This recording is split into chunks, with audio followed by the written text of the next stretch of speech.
अगर कहा जाए तो जितनी मजबूत आवाज, जितना संघर्ष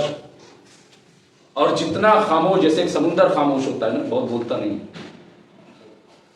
उस नजरिए की हामी माननीय बहन कुमारी मायावती,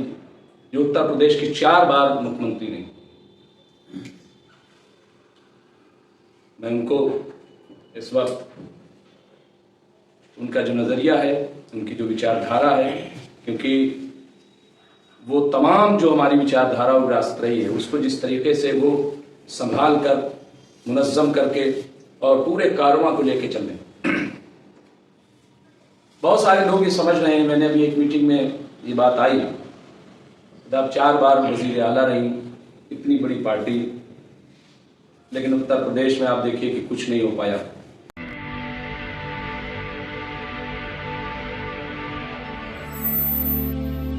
आज बहुजन समाज पार्टी दिल्ली प्रदेश कार्यालय पर ये विशेष बैठक का जो आयोजन किया गया है, उस विषय में हम और हमारा प्रदेश की तरफ से हमारे केंद्रीय प्रभारी आदरणीय सीपी सिंह साहब जी हैं, उनके साथ साथ हमारे दूसरे प्रभारी हमारे सुरेश आर्य जी हैं, वो आपके बीच में पूरा एजेंडा आपके सामने रख देंगे। मैं आज की इस मीटिंग का विधिवत शुरुआत करूं, उससे पहले हम अपने भारतवर्ष में जन्मे तमाम शब्दों को, महापुरुषों को नमन करते हैं। उनको भी विशेष रूप से राष्ट्रपिता शिक्षा के अग्रदूत महात्मा ज्योतिबा फुले जी, आरक्षण के जनक छत्रपति शिवाजी महाराज जी, इस देश के अंदर करोड़ों करोड़ों दलितों, वंचितों को हक अधिकार दिलाने वाले भारत के संविधान निर्माता, राष्ट्र निर्माता, भारत रत्न बोधिसत्व परम आदरणीय बाबा साहब डॉक्टर भीमराव अम्बेडकर जी को भी,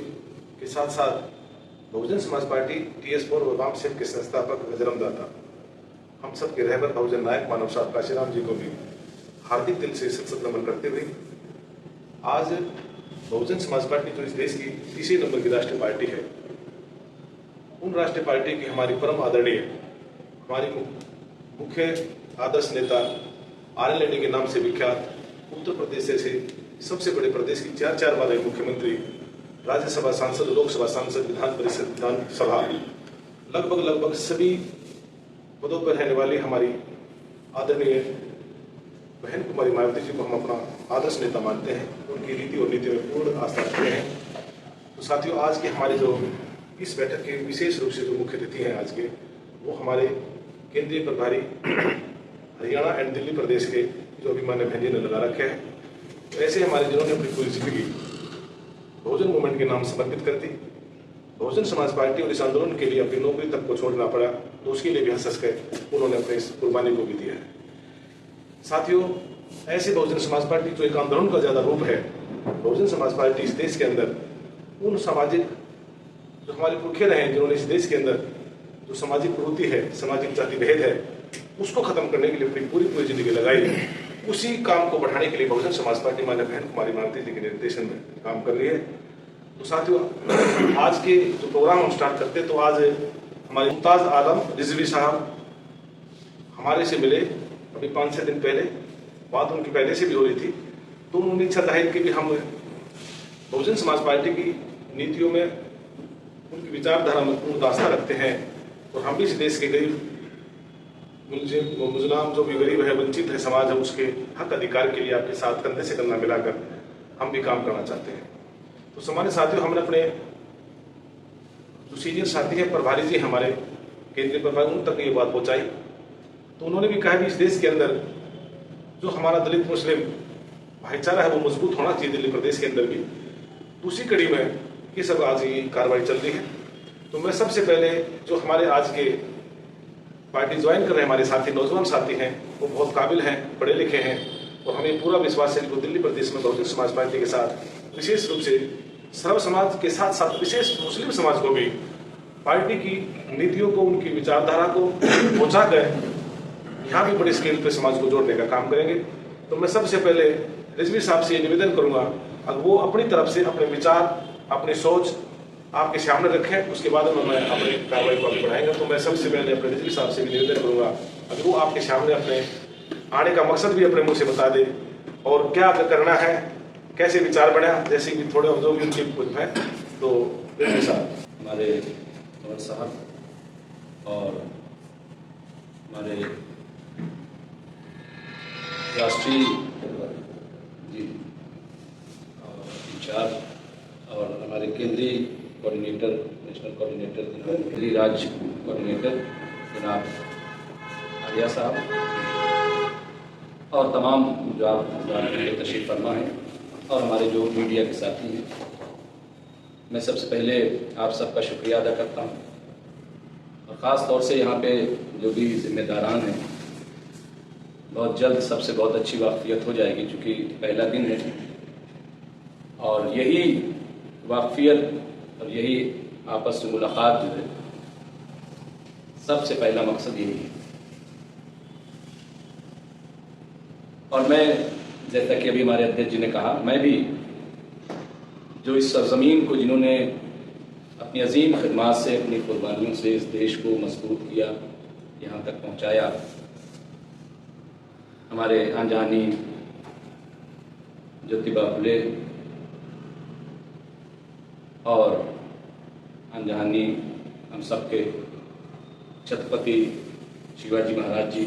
साहू जी और इस आज़ाद हिंदुस्तान को एक मजबूत आइन देने वाले कि जिसकी बुनियाद पे आज हमारा मुल्क तरक्की कर रहा है और पूरी दुनिया में अपनी जमहूरियत के लिए, डेमोक्रेसी के लिए, लोकतंत्र के लिए जाना जाता है। अपने संविधान के लिए मैं उनके खिदमत में खराज अकीदत पेश करता हूँ, नमन करता हूँ डॉक्टर भीमराव अंबेडकर साहब। इसके साथ ही आज़ादी के बाद संविधान बन गया, लेकिन वो लागू कैसे हो, उसको ज़मीन पे कैसे उतारा जाए, एक बहुत मुश्किल वक्त था। तो उसको ज़मीन पे उतारने के लिए और उस संविधान में जो हुकूक दिए गए थे, शोषित, वंचित, पसमानदा, दलित समाज, मुस्लिम समाज, तो एक तो ये कि वो अधिकार क्या है वो लोगों तक पहुंचाना, उनको बेदार करना, और फिर वो कैसे लागू हो ज़मीन पे, उसके लिए जिन्होंने काम किया, आंजानी मान्यवर कांशीराम जी,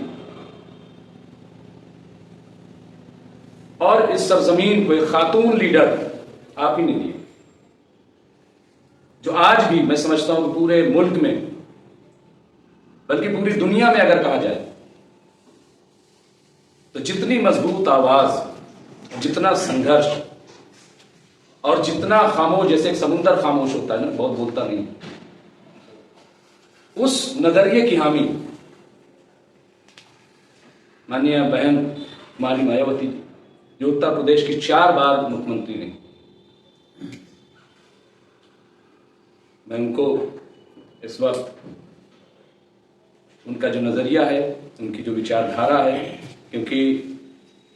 वो तमाम जो हमारी विचारधारा और विरासत रही है, उसको जिस तरीके से वो संभाल कर, मुनज़्ज़म करके और पूरे कारवां को लेके चल रहे हैं। बहुत सारे लोग ये समझ रहे हैं, मैंने अभी एक मीटिंग में ये बात आई, जब 4 बार वज़ीर आला रही, इतनी बड़ी पार्टी, लेकिन उत्तर प्रदेश में आप देखिए कि कुछ नहीं हो पाया।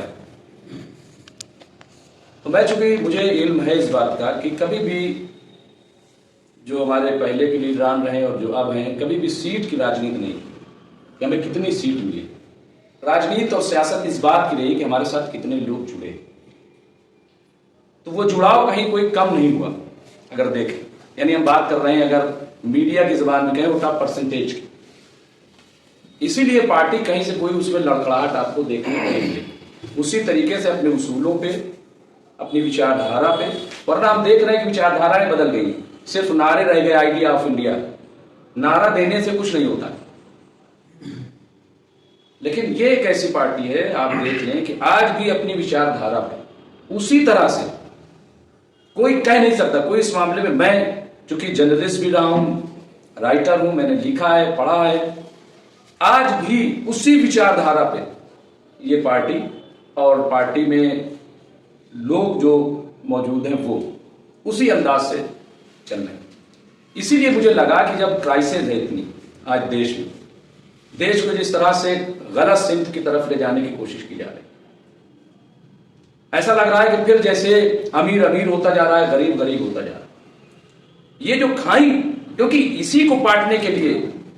ये पार्टी वजूद में आई थी, ये जो खाई है ये कैसे पटे। तो इसीलिए आप देखिए, जब डॉक्टर सच्चर कमेटी की रिपोर्ट बनी और जब रिपोर्ट आई तो उसका जो सबसे मशहूर जुमला हुआ है तमाम, वो ये कि मुसलमानों की हालत दलितों से बदतर। तो क्यों हो गई? कोई तो वजह रही होगी, और जिम्मेदार कौन है? लेकिन अगर सही काम होता तो हम तो मुसलमानों को आज जो कर रहे हैं कि वो, क्योंकि मकसद ये था कि कोई दलित दलित न रहे। दलित का मतलब वो नहीं है कोई जात बिरादरी नहीं है, बल्कि वो कि जो सबसे आखिरी छोर पे बैठा व्यक्ति शख्स है, वो कैसे मेन स्ट्रीम में आ जाए और मेन स्ट्रीम में आकर के देश की खिदमत करे। क्योंकि जब तक सारे लोग जुट करके काम नहीं करेंगे कभी देश विकास नहीं कर सकते। तो आज फिर वही चीज मेरे ख्याल से आ गई है। तो इसलिए मुझे लगा कि तमाम हमने पार्टियों को देखा, लीडरान को देखा, उनकी विचारधारा को देखा। कांग्रेस की बहुत अच्छा मैनिफेस्टो उनका सब था, लेकिन आज वो आप देख लीजिए, मध्य प्रदेश में कोई विचारधारा काम करने लगती, गुजरात में कोई विचारधारा काम करने लगती और दूसरे प्रदेशों में कोई। तो इसलिए मैं ज्यादा कुछ ना कह के सिर्फ ये कि मुझे लगता है कि देश को आज बहुजन समाज विचारधारा की जरूरत है और इसके बगैर देश अपने सही सिमत की तरफ नहीं बढ़ सकता। इसलिए हम सब की जिम्मेदारी और खास तौर से जो तालीम याफ्ता तबका है उसकी बहुत जरूरत है। जिनको लगता है कि राजनीति खराब हो गई है वो आकर के बहुजन समाज पार्टी में देखें कि ऐसा नहीं है कि राजनीति खराब हो गई। नहीं, राजनीति में कुछ लोग आ गए हैं जो मफाद परस्त हैं, वो खराब हो गए। लेकिन हमें पूरी उम्मीद है कि बहुजन समाज पार्टी में शामिल होकर के न सिर्फ ये कि हम खुद, बल्कि हमारी कोशिश होगी कि तमाम जो तालीम याफ्ता लोग हैं वो डॉक्टर भीमराव अंबेडकर, माननीय कांशीराम जी और माननीय बहन कुमार मायावती जी, इन सब की विचारधारा के साथ जुड़ करके और इस सिलसिले को आगे बढ़ाएं। हमारा मकसद सिर्फ ये है कि देश सही हाथों में रहे, क्योंकि जब सही हाथों में देश होगा तभी देश का विकास होगा, तभी देश सही रास्ते पर जाएगा। बस इतना ही कहना चाहता हूँ। आज बहुजन समाज पार्टी के इस पावन जमीन पर जहाँ से देश भर में आंदोलन फैला है, आप सभी लोग हमारे साथी जो इधर चलकर आए हैं बहुजन समाज पार्टी की आस्था में गांधी नीति और विश्वास रखते हुए, मुमताज़ आलम रिजवी जी, तो उनके साथ जो साथी हैं उनका हम धन्यवाद करते हैं और जो मीडिया कर्मी आए उनका भी हम लोग तहे दिल से धन्यवाद करते हैं। हमारे साथ इधर बहुजन समाज पार्टी जो साथी जिले के बैठे उनका धन्यवाद करते हैं। मैं अपनी बात कहूँ इससे पहले, जिन महापुरुषों की वजह से आज हम लोग इस लायक बने हैं कि हम लोग अपनी आवाज़ को बुलंद कर सकते हैं, तो हमें उनको नमन करना जरूरी है कि ये हमारे संस्कार हैं जो महापुरुषों से मिले हैं। तो सबसे पहले शिक्षा के अग्रदूत ज्योतिबा फूले, उनकी पत्नी माँ सावित्रीबाई फूले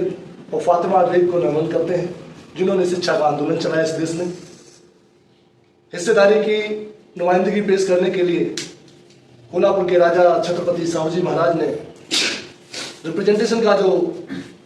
दौर चलाकर पूरे देश में हिस्सेदारी की बात की, ऐसे महापुरुष को नमन करते हैं। साथ में हमारे साथ जो आज बहुजन समाज पार्टी का दामन थामने के लिए इधर आए हैं, मुमताज़ आलम बेगम जी, मुमताज़ आलम रिजवी जी, तो मैं उनका भी शुक्रगुजार हूँ, धन्यवाद करता हूँ कि उन्होंने जो बात, तो उस दिन हम उनसे पहली बार मुखातिब हुए थे उधर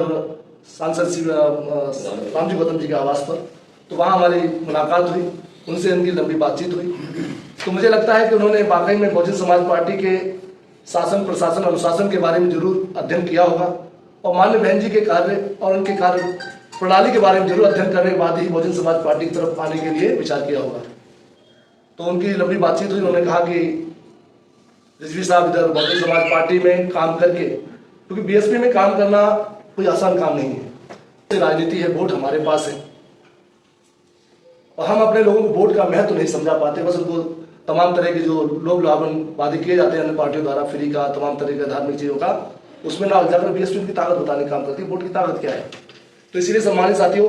बहुजन समाज पार्टी में आज साथी जो आए हैं, मुझे अब पूरा यकीन है, क्योंकि हम लोग दिल्ली में हैं और दिल्ली में आप बहुजन समाज पार्टी के साथ जुड़ने का काम कर रहे हैं और दिल्ली में एक बड़ी जमात हमारे समाज की रहती है जो आज बहुत मुश्किल हालातों में जी रही है। हमें उनके दर्द का इल्म होना चाहिए कि उनके दर्द को कैसे मरहम लगाकर समाज में चेतना पैदा करके उनके जीवन को सही किया जा सके। देश तो बहुत बड़ा है, हम देश में तो नहीं जा सकते हैं, पर हमारे जैसे लोग पैदा हो सकते हैं। ऐसी चाहत हमको पैदा करनी है कि एक रिजवी नहीं, देश के हर कोने में बहुजन समाज पार्टी के हमारे आप जैसे लोग पैदा करें और उनको पैदा करें। तो दिल्ली एक बहुत बड़ा क्षेत्र है, लगभग 17-18% मुस्लिम आबादी भी इधर है, 20-22% यहाँ दलित आबादी है, जो तमाम जगह आपके कबीलों के तौर पे रहती है, चाहे जेजे कॉलोनी हो, चाहे झुग्गी कैंप्स हो, चाहे कच्ची कॉलोनी हो, चाहे और भी जो ढेर से बड़े हुए वहाँ लोग विश्राम करते हैं, तो हमारे लोग हैं, इनके सबके पास वोट है और इन्हें सही में वोट की सही ताकत नहीं पता, इल्म नहीं पता है। तो ये हम लोग काम करेंगे। हमें पूरा यकीन है कि आप लोग, हम लोग मिलकर दिल्ली को अगर तैयार कर लेंगे, और दिल्ली देश की राजधानी है, यहाँ की महक दुनिया में जाती है और बीएसपी और आप हम लोग मिलकर बीएसपी की कारवां दिल्ली में पावर हाउस बना लिया तो आपका तमगा और आपका नाम पूरी दुनिया में स्वर्ग लाएगा। तो जो माननीय बहन जी का आदेश होगा कि अगर आपको बहन जी को लगे भाई जिनके पास ज़्यादा ताकत है भागने की और वो अनुशासन में भाग सकते हैं, तो वो सेकंड स्टेप होगा। अभी हमारा स्टेप ये है कि हम दिल्ली में रहकर दिल्ली को तैयार करें और Bahujan Samaj party cadre movement भी समझें। अन्य पार्टियों की तरह हम लोग हल्ला की राजनीति, मीडियाबाजी राजनीति कम करते हैं, क्योंकि मीडिया आपका नहीं है। जिस मीडिया में हम लोग जाते हैं वो प्योरली मनवादी पूंजीवादी तंत्र का मीडिया है। वो आपका प्रयोग तो करता है, पर हमारे लोग मीडिया में नहीं होते। हमारे लोगों के पास कई जगह मोबाइल भी नहीं है। जिन लोगों को आप गाँव छोड़ के आए हो, उनके पास तालीम नहीं, मोबाइल नहीं, मीडिया नहीं है,